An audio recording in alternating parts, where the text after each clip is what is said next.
मेरी नौकरानी रोज मुझे कहती, डॉक्टर साहिबा, आप नाइट शिफ्ट मत किया करें, आपके हिस्से की सजा मुझे भुगतनी पड़ती है। मुझे उसकी बातों की समझ ना आई। एक दिन मेरी तबीयत खराब थी तो अपनी जगह किसी और को ड्यूटी देकर मैं अचानक जल्दी घर आ गई तो मेरे कमरे से चीखों की आवाज ही आ रही थी।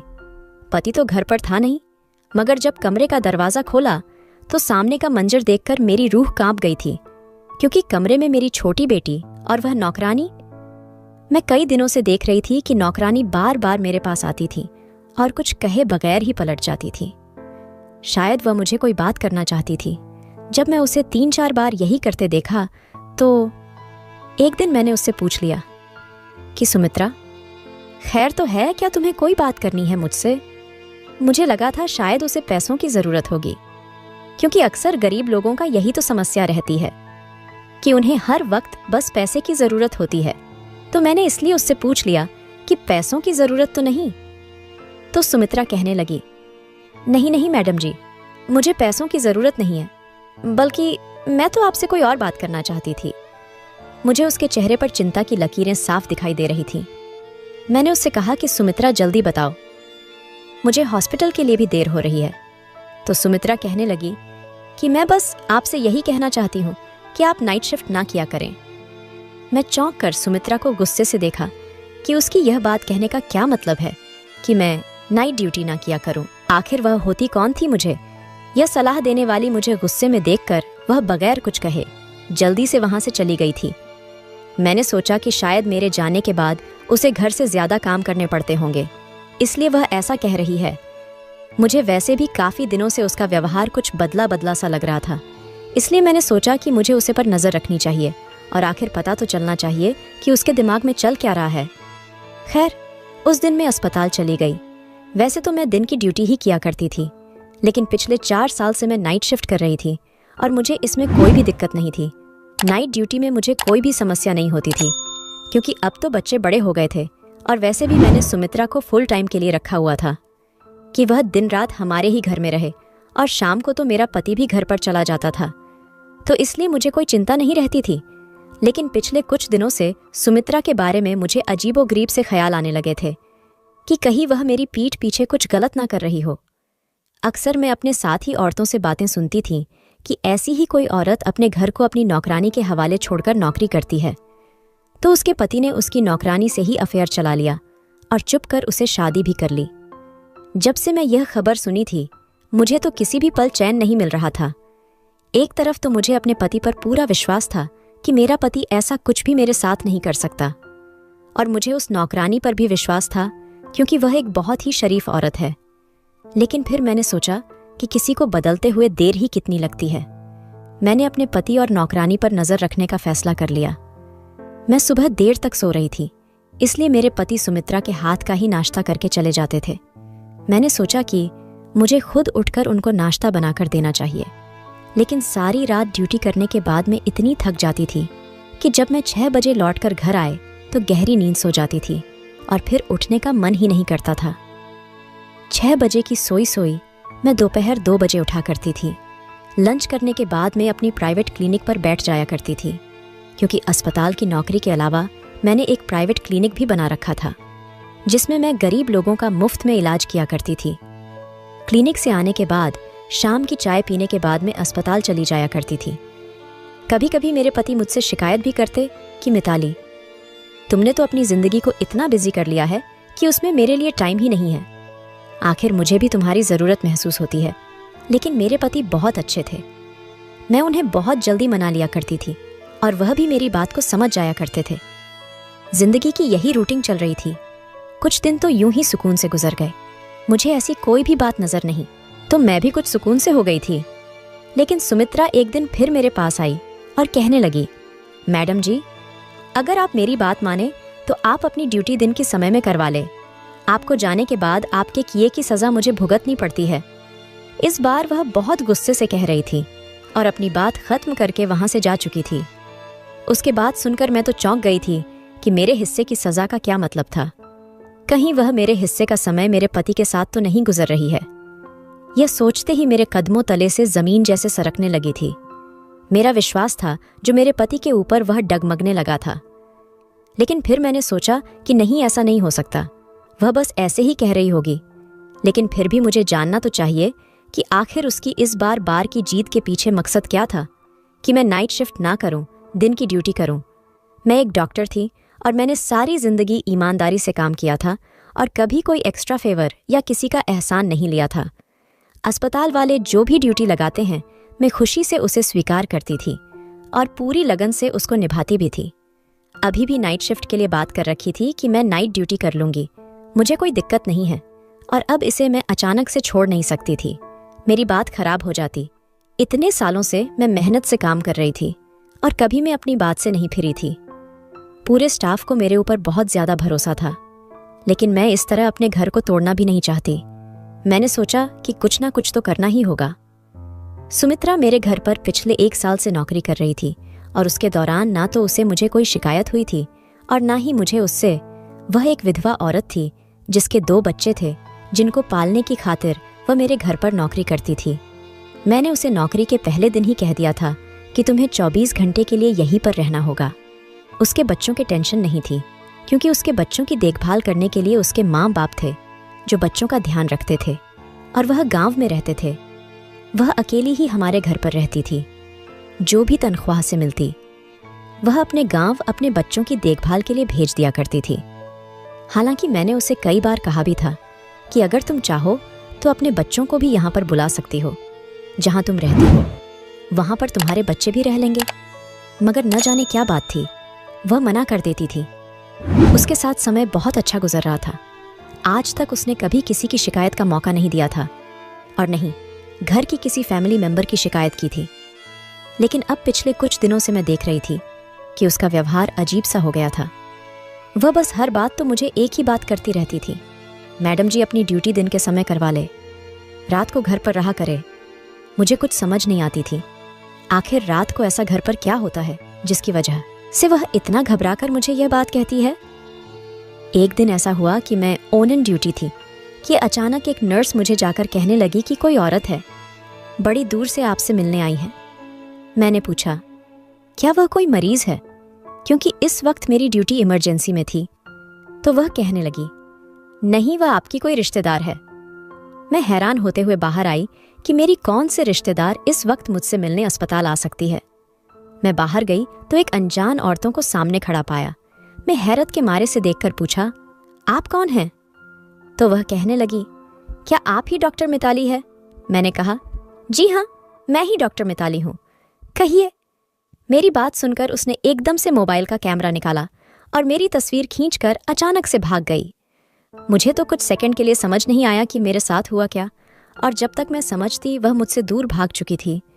मैं जल्दी से उसके पीछे भाग कि उससे पूछ सको कि उसने मेरी तस्वीर क्यों बनाई है और आखिर वह है कौन है। लेकिन वह बहुत तेजी से भागती हुई मुझसे बहुत दूर जा चुकी थी।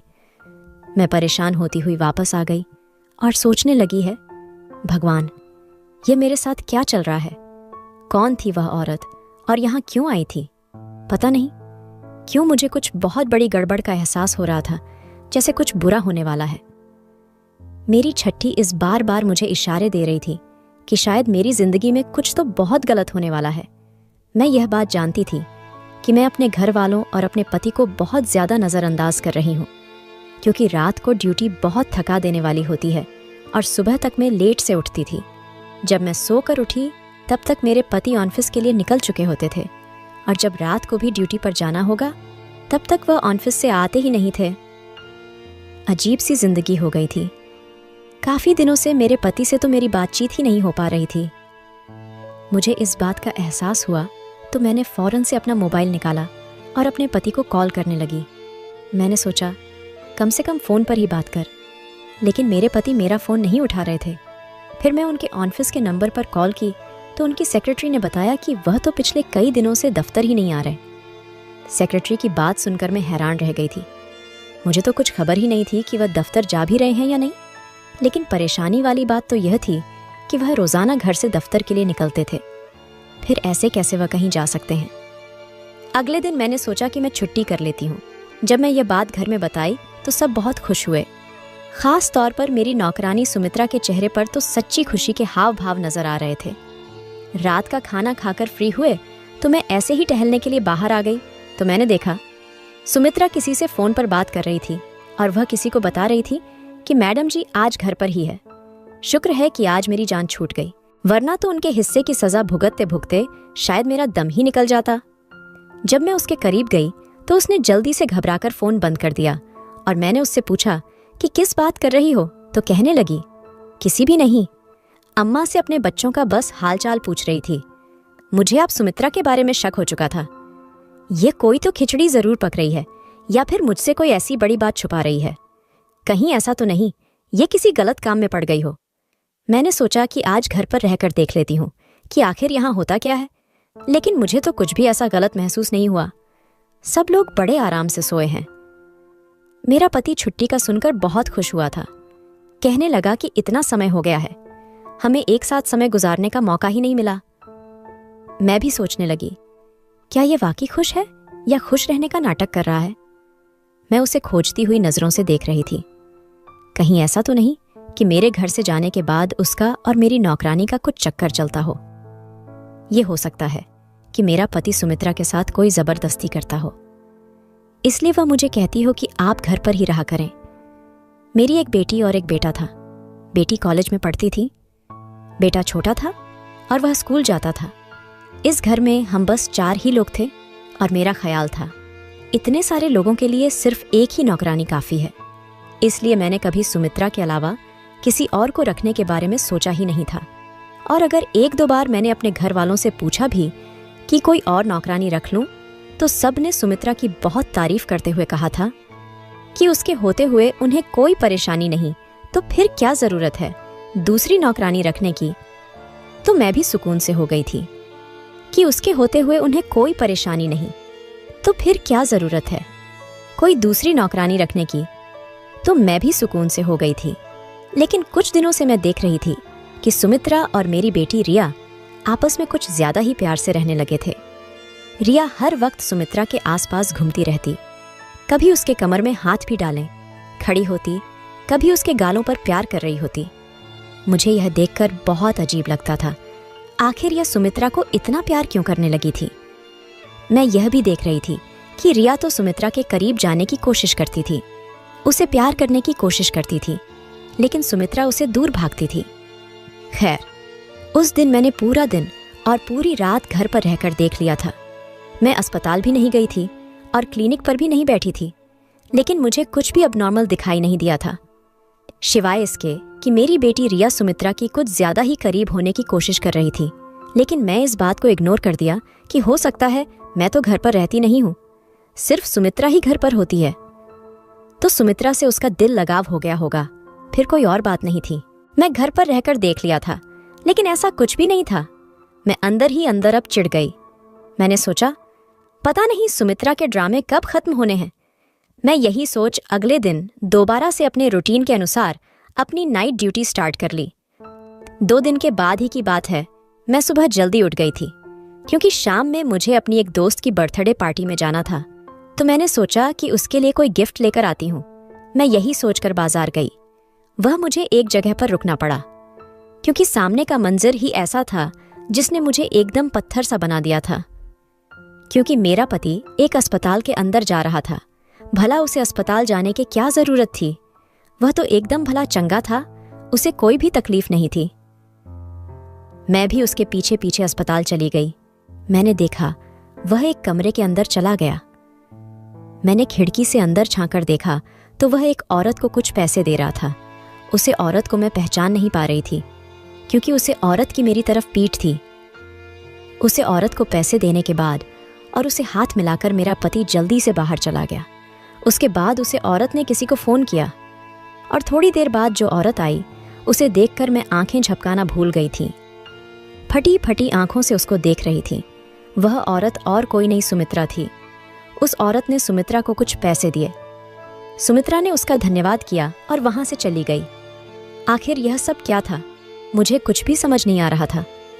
मेरे पति ने पहले उसे अनजान औरत को पैसे दिए और फिर उसे अनजान औरत ने मेरे पति की दिए हुए पैसों में से कुछ पैसे सुमित्रा को दे दिए। आखिरी यह सब चक्कर क्या था। और जब उसे औरत ने मेरी तरफ को चेहरा घुमाया तो मैं दंग रह गई थी। मैं उसे औरत को कैसे भूल सकती थी। इतने दिन गुजर जाने के बावजूद उसका चेहरा मेरे दिमाग में फिट हो गया था। यह तो वही औरत थी जिसने उस दिन मेरी तस्वीर ली थी और भाग गई थी। उसका मेरे पति के साथ आखिर क्या संबंध है? मैंने सोचा कि मैं अभी जाकर उसे पूछ लेती हूँ, लेकिन इससे पहले कि उसे औरत के पास कोई और दूसरा आदमी आया, एक दूसरे के साथ मिलते हुए वहां से चली गई। यह सब देखकर अब तो मुझे पक्का विश्वास हो गया था, जरूर मेरे खिलाफ कोई गहरी साजिश की जा रही थी। और इस समय मेरा पति और मेरी नौकरानी सुमित्रा भी शामिल थे। मैंने फैसला कर लिया था, आज मैं इन दोनों को रंगे हाथों पकड़कर ही रहूंगी। रात को जब मैं नाइट ड्यूटी के लिए जाने लगी तो उस समय तक मेरे पति भी घर आ चुके थे और मुझे कहने लगे कि मैं भी तुम्हारे साथ ही निकलता हूं, मुझे एक जरूरी काम से शहर से बाहर जाना है। पति की बात सुनकर मैं परेशान हो गई कि अगर यह भी घर से बाहर रहेंगे तो फिर मैं इन्हें रंगे हाथों कैसे पकड़ूंगी। लेकिन फिर मैंने सोचा कि चलो कोई नहीं, आज नहीं तो फिर किसी और दिन में हकीकत मालूम करके ही रहूंगी। अस्पताल में भी अपने ख्यालों में ही कोही रही सोच सोच कर मेरा दिमाग फटने लगा। मेरे सर में तेज दर्द होने लगा। सर्जन डॉक्टर राउंड पर आए तो मेरी खराब तबीयत देखकर कहने लगे, मेरा ख्याल है कि आप नाइट ड्यूटी नहीं दे सकेंगे, आपको घर चले जाना चाहिए। सर, मैं इतनी तेज दर्द था कि मुझे भी लग रहा था कि मैं यहाँ अब और ज्यादा नहीं रह सकती, वरना मेरी तबीयत और ज्यादा खराब हो जाएगी। मैं अपनी जगह किसी दूसरी डॉक्टर को ड्यूटी दी और बगैर बताए घर चली आई। आज से पहले मैं कभी अचानक रात के समय घर पर नहीं आई थी। दरवाजा बंद था। मैंने सोचा, उन लोगों को जगाने से अच्छा है मैं खुद ही अपनी चाबी से दरवाजा खोलूं। अंदर दाखिल होते ही मुझे अंदाजा हो गया, शायद मेरे पति अभी तक घर वापस नहीं लौटे थे, क्योंकि उनकी गाड़ी वहां पर नहीं थी। मैं अपने कमरे की तरफ बढ़ने ही लगी थी कि अचानक मुझे चीखों की आवाज सुनाई दी। आवाज ऊपर से आ रही थी। भागते हुए ऊपर गई तो चीखों की आवाज अभी भी मेरी छोटी बेटी के कमरे से आ रही थी। मैंने आगे बढ़कर दरवाजा खोलने लगी। एकदम से दरवाजा खोल दिया। सामने का मंजर देखकर तो मेरी खुद की चीखें निकल गई, क्योंकि वह मंजर ही ऐसा था जिसने मुझे लड़ जाकर रख दिया था। मैंने देखा कि मेरी बेटी मेरी नौकरानी को बुरी तरह से पीट रही थी और वह चीखें की आवाज भी मेरी नौकरानी सुमित्रा की ही थी। मैं जल्दी से आगे बढ़ाकर उसे हटाया तो वह भी मुझे देखकर परेशान हो गई। सुमित्रा जल्दी से मुझे देखकर मेरे पास आई और मेरे पीछे छुप गई, कहने लगी, मैं इसीलिए तो आपको कहती थी कि आप नाइट शिफ्ट ना किया करें, क्योंकि आपके जाने के बाद मेरे साथ ऐसा ही होता है, और ये आज से नहीं बल्कि कई दिनों से हो रहा है। मैंने अपनी बेटी को गुस्से से देखते हुए पूछा कि आखिर तुम सुमित्रा को क्यों मार रही हो? आखिर उसने ऐसा क्या किया है जो तुम यूं उसकी बुरी तरीके से पीट रही थी? तो मेरी बेटी ने आगे बढ़कर मुझे एक जोर का धक्का दिया। कहने लगे, आप अम्मा बेटी के बीच में मत बोलो, आप जो भी है यहां से चल जाए। उसकी हालत अजीब सी हो रही थी। मैं फटी फटी आंखों से अपनी बेटी को देख रही थी। वह यह क्या बक रही थी? मैंने कहा, यह तुम क्या कह रही हो? मैं तुम्हारी माँ हूं। यह तुम्हारी माँ नहीं। मुझे लगा था जैसे वह अपने होशों हवास में नहीं है। दूसरी तरफ सुमित्रा बहुत बुरी तरह से डरी हुई थी। उधर रिया की हालत ही खराब होने लगी थी। वह गुस्से के मारे कमरे का सामान इधर उधर फेंकने लगी थी। मुझे लगा कि कहीं वह अपने आप को नुकसान न पहुंचा दे। मैं जल्दी से अपने साथ लाए बैग में से नींद का इंजेक्शन निकाला और रिया को लगा दिया। वह आप सुकून से बेड पर लेटी हुई सो रही थी। मैं इस सब सूरत हाल से बहुत ज्यादा परेशान हो चुकी थी। सुमित्रा अलग डरी डरी से खड़ी हुई थी। मुझे समझ नहीं आ रहा था कि आखिर यह सब हो क्या रहा था। मैंने सुमित्रा से पूछा कि यह सब क्या है और कब से हो रहा था है, और तुमने मुझे बताया क्यों नहीं? तो वह कहने लगी कि आप मेरे साथ आए, मैं आपको सब कुछ बताती हूं। मैं अपनी बेटी को देख देख कर परेशान हो रही थी कि आखिर उसे क्या हो गया है। वह मुझे पहचानने से इनकार क्यों कर रही है? सुमित्रा कमरे से निकलकर नीचे की तरफ भाग गई, जैसे एक मिनट भी यहां पर रुकी तो कहीं वह उसे फिर से ना पकड़ ले। मैं भी परेशान होती हुई नीचे आ गई तो वह कहने लगी कि यह सब कुछ जो भी आपने देखा है वह आपकी वजह से ही हो रहा है। मैंने कितनी बार आपको कहा कि आप नाइट शिफ्ट ना किया करें, आप रात को घर पर रहा करें, मगर आप तो कुछ सुनने को तैयार ही नहीं थी। आप याद करें कि अपने आखिरी बार कब बच्चों के साथ बैठकर उन्हें प्यार किया था या उनके दिल की कोई बात सुनी थी। उसकी बात सुनकर एक पल के लिए मैं चुप हो गई थी, क्योंकि वह सच कह रही थी। मुझे बचपन से ही डॉक्टर बनने का बहुत शौक था, इसलिए मैंने बहुत मुश्किलों के बाद अपने ही शौक को पूरा किया था। मेरे पति बहुत अच्छे थे और मेरे इस शौक के बारे में अच्छी तरह जानते थे, इसलिए उन्होंने शादी के बाद भी मुझे पढ़ने से नहीं रोका और बच्चे होने के बाद उन्होंने मुझे नौकरी करने को भी अनुमति दे दी। अब शुरू से ही मेरे बच्चे नौकरों ने पाले थे। मैं भी अपनी पूरी कोशिश करती थी कि अपने बच्चों को समय दे सकूं, लेकिन एक डॉक्टर होने के नाते मेरी बहुत ज़्यादा जिम्मेदारियां होती थीं और मेरा आज ज़्यादातर समय अस्पताल में ही गुजरता था। लेकिन इसके बावजूद मैं हमेशा कोशिश करती थी कि अपने बच्चों को एक अच्छी परवरिश और उन्हें अच्छी शिक्षा दे सकूं। हालांकि मैं उन्हें ज़्यादा समय नहीं दे पाती थी, मगर इसका मतलब यह तो नहीं कि मैं उन पर ध्यान नहीं देती थी और उनसे प्यार नहीं करती थी। सुमित्रा कहने लगी कि आपके व्यवहार से रिया धीरे धीरे डिप्रेशन का शिकार होने लगी थी। उसे माँ बाप के प्यार की सख्त ज़रूरत थी, जो उसे नहीं मिल पा रहा था क्योंकि उसके माँ बाप के पास उसके लिए समय नहीं था।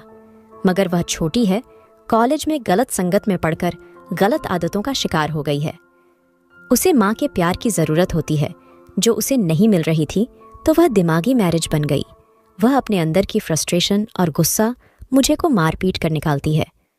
उस समय उसे लगता है कि मैं उसकी माँ हूँ और वह क्योंकि आपसे कभी कोई शिकवा नहीं कर पाए, आपको कुछ नहीं कह पाए, इसलिए वह मुझे अपनी माँ समझते हुए मुझ पर अपना गुस्सा निकलती है। और जब सुबह होती है तो वह मुझे न सिर्फ माफ़ी मांगती है, बल्कि मुझे बहुत सारे पैसे भी देती है ताकि मैं आपको कुछ ना बताएं। मैडम जी, मैं गरीब हूँ बच्चों का और बूढ़े माँ बाप का पेट में अकेली पालती हूँ रात को, जो मारपीट और तकलीफ में सहती हूँ। सुबह जब आपकी बेटी मुझे पैसे देती तो मैं भूल जाती थी कि रात को मैंने क्या तकलीफ सही। एक बार दिन में जब रिया मुझसे माफ़ी मांग रही थी और मुझे पैसे देने लगी, तो मैं रिया से कहा, रिया तो मेरे ऊपर बहुत जुल्म करती हो, मुझे तुम्हारे पैसे नहीं चाहिए। मैं तुम्हारी माँ को तुम्हारी सारी बातें दूंगी। जब तुम्हारी माँ तुम्हें पागल खाने में डाल देगी तो तुम्हारी अकल ठिकाने आएगी। पागल खाने का नाम सुनकर रिया डर गई और इस डर में उसने मुझे धमकाना शुरू कर दिया कि अगर तुमने मेरी माँ को कुछ भी बताया तो मैं तुम्हारी जान भी ले लूंगी। रिया दिमागी मरीज थी, धीरे धीरे उस पर पागलपन के दौरे भी पड़ने लगे थे। इसलिए मैं डर गई और आपको कुछ भी नहीं बता पा रही थी। आपको खुलकर सारी बात तो नहीं बता सकती थी, लेकिन आपको यही कहती थी कि अगर आप घर पर रहा करें। मैंने सुमित्रा से पूछा, सुमित्रा यह सब कब से हो रहा है? सुमित्रा ने मुझे बताया कि मैडम जी ये पिछले 1 साल से चल रहा है। रिया का व्यवहार मेरे प्रति अभी आग तो कभी पानी की तरह होता है। कभी कभी लाड और प्यार के जीत करते हैं, तो कभी कभी अपना सारा गुस्सा मेरे ऊपर निकाल देती है, तो कभी सारी रात मुझे अपने मनपसंद खाने बनवाकर मेरे हाथों से खाने की जिद करती है। और सब कुछ जो एक बेटी अपनी माँ से चाहती है। वह मुझसे कहती थी कि मैं उसकी माँ बनने का नाटक करूं, उसे वह सब खुशियां दूं जो एक माँ अपनी बच्चों को देती है। और जब मैं उसकी जीत पूरी करने से मना कर देती है तो वह उस गुस्से से पागल हो जाती है और मुझे पीटने लगती है। सुमित्रा की बातें सुनकर मुझे अब समझ आया कि सुमित्रा क्यों कहती थी कि मैडम जी आपके हिस्से की सज़ा मुझे भुगतनी पड़ती है, क्योंकि शायद बहुत सारा गुस्सा मेरे लिए होता था जो मेरी बेटी सुमित्रा पर निकाल देती थी। मैं तो कभी सोच भी नहीं सकती थी कि मेरे बच्चों के साथ यह सब चल रहा होगा, लेकिन मेरे पति का उसे दिन उसे औरत से मिलने का क्या प्लान था जिसने मेरी तस्वीर खींची थी, और यह सब सुमित्रा के अलावा और कोई नहीं बता सकता था। मैंने फौरन उसे पूछा तो वह कहने लगी, मैडम जी आप मेरी कोई भी बात सुनने को तैयार ही नहीं थी, तो मैं आपकी बेटी को जो भी हालत थी वह आपके पति को बता दी।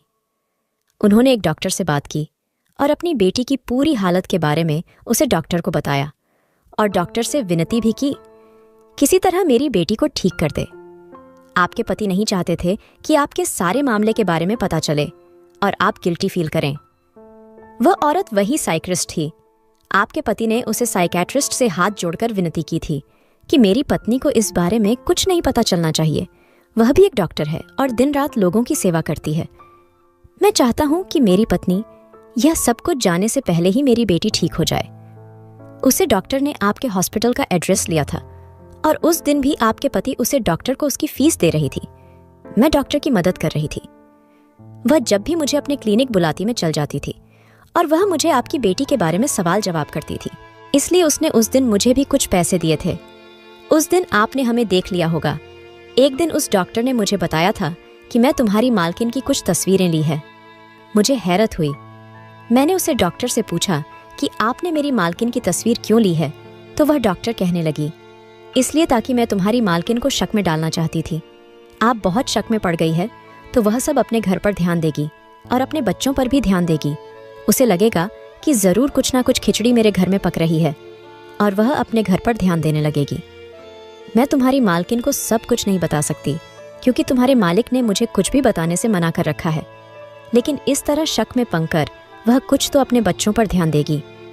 सुमित्रा की सारी बातें सुनकर मुझे सब कुछ समझ आ गया था। मेरा सर शर्मिंदगी से झुक गया था। अपने शौक को पूरा करते करते मैं अपने बच्चों और अपने परिवार को इग्नोर कर बैठी थी। मेरे 2 बच्चे थे और कैसे पले बड़े मुझे कुछ होश नहीं था।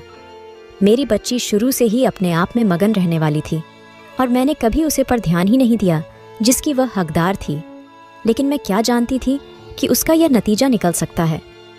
उस वक्त मुझे समझ आया कि हम माँ बाप को अपने करियर के पीछे इतना भी पागल नहीं होना चाहिए कि अपने बच्चों को ही इग्नोर कर दे। मेरे पति को मुझे बहुत मोहब्बत थी, इसलिए वह नहीं चाहते थे कि मैं पछतावे की आग में जलूं, इसीलिए वह खुद सारे मामले को डील करना चाह रहे थे। मगर मैं अब समझ गई थी कि शायद उसे डॉक्टर के अलावा मुझे भी अपना किरदार निभाना होगा। मैंने कुछ समय के लिए छुट्टी ले ली ताकि अपने घर अपने बच्चों को समय दे सकूं, और हम सब ने मिलकर मेरी छोटी बेटी को ठीक कर लिया और मैं भी फिर उस दिन के बाद दिन की ड्यूटी लगवा ली, सुबह 10 बजे से शाम 4 बजे तक, ताकि मेरे बच्चों को मैं समय दे सकूं। दोस्तों, एक प्यारा सा कमेंट ज़रूर किया करें। आपका एक कमेंट से हमें बहुत खुशी मिलती है और हम आपके लिए और अच्छे अच्छे कहानी लेकर आते हैं।